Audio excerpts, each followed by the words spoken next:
आप सभी के हृदय में विराजमान परम सत्ता को मेरा प्रणाम।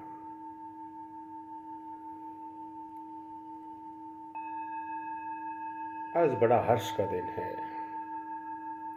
आज हम हमारी प्राचीन भारत की हजारों वर्षों से चली आ रही परंपरा का निर्वाह कर रहे हैं और वो परंपरा है गुरु पूजन, गुरु पूर्णिमा। आज के दिन हम सभी उन योग्य महापुरुष, संत समाज के लोग, जिन्होंने इस भारत को ही नहीं पूरे विश्व को एक ऐसा रास्ता बताया जिससे वो अपना जीवन सुखमय और शांतिमय बना सके। मित्रों, गुरु दो प्रकार के होते हैं, एक लौकिक और एक अलौकिक। हर व्यक्ति के जीवन में गुरु होते हैं। हमारे प्रथम गुरु माता पिता होते हैं, स्कूल में जाते हैं शिक्षक होते हैं। उन लोगों से शिक्षा लेकर हम जीवन यापन की कला सीख जाते हैं।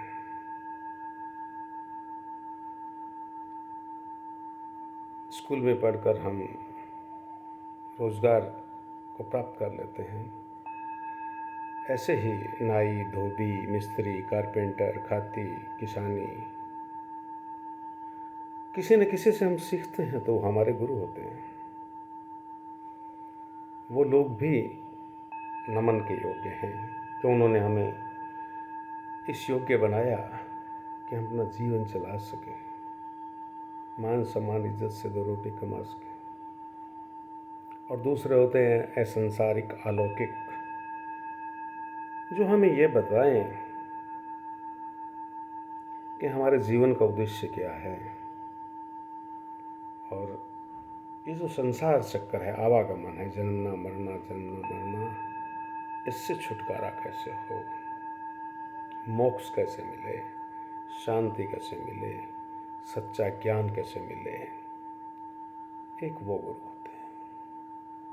बड़े ही सौभाग्यशाली लोग होते हैं वो, जिनके जीवन में ऐसे गुरु आ जाते हैं जो उनकी उंगली पकड़कर वो मार्ग दिखा देते हैं जो मोक्ष की ओर ले जाता है।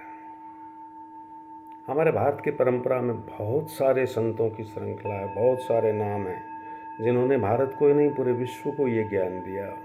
दक्षिण भारत से आदि शंकराचार्य, जिनकी लिखी हुई दो पुस्तकें विवेक चूड़ामणि और ब्रह्म सूत्र आज भी हमें ऐसे ज्ञान देती है जैसे वो स्वयं अपने मुख से ज्ञान दे रहे हों।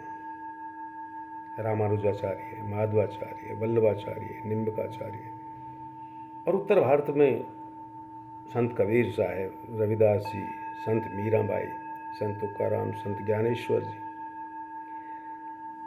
स्वामी जी महाराज, नानक साहब, संत पलटू, बाबा फरीद, बुल्ले शाह, और हमारी पीढ़ी में देखते हुए धर्म सम्राट श्री कृपात्री जी महाराज और श्री राम सुखदेव जी महाराज।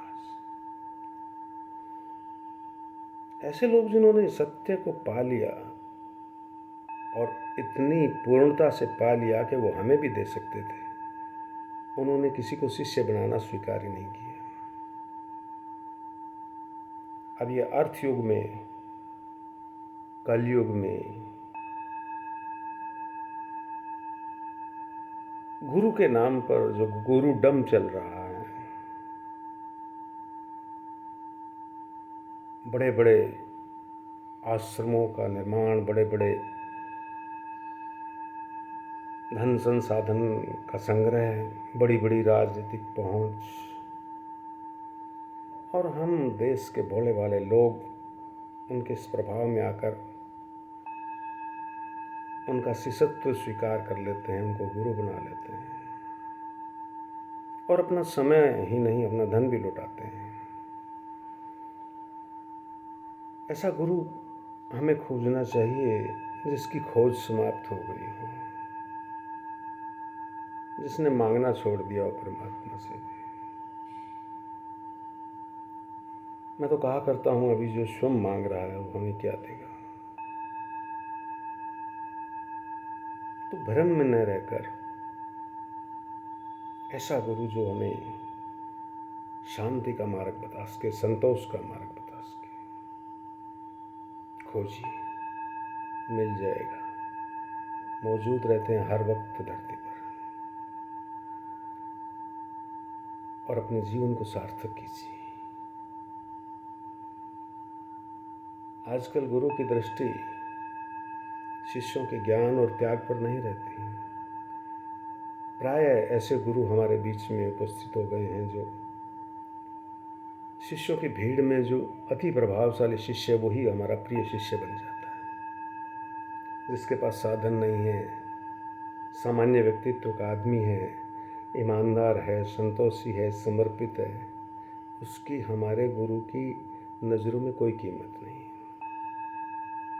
मैं तस्करी करता हूँ, बेईमानी करता हूँ, फ्रॉड करता हूँ, मैंने धन अर्जित कर रखा है, मैं गुरु को मोटा लिफाफा अर्पित करता हूँ, तो गुरु की दृष्टि में मैं प्रथम शिष्य हूँ। ऐसे गुरुओं से बचना चाहिए। और जो स्वयं एक ऐसा जीवन जीता हो, त्याग और विरक्ति से भरा हुआ, संतोष से भरा हुआ, परमात्मा की भक्ति से परिपूर्ण, ऐसे गुरु की तलाश कीजिए और गुरु पूर्णिमा को पूरे जोश, पूरे होश, पूरी श्रद्धा, पूरे समर्पण से मनाइए। आप सभी का धन्यवाद।